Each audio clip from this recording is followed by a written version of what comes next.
अभिषेक देहाती हॉइटे दुर्गौलिया नायक।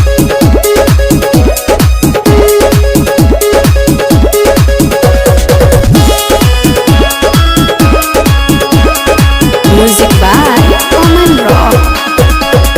तीन रंग तिरंगा है देश के निशानी, भइले अमर शहीद रच के कहानी,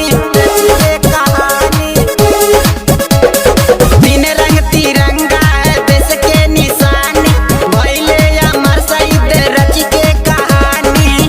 सीमा पे रहेला वीर या कड़ी, गगन भइल बा तिरंगा लहर के, गगन भइल बा तिरंगा लहर के, गगन भइल बा तिरंगा लहर के, गगन भइल बा तिरंगा लहर के।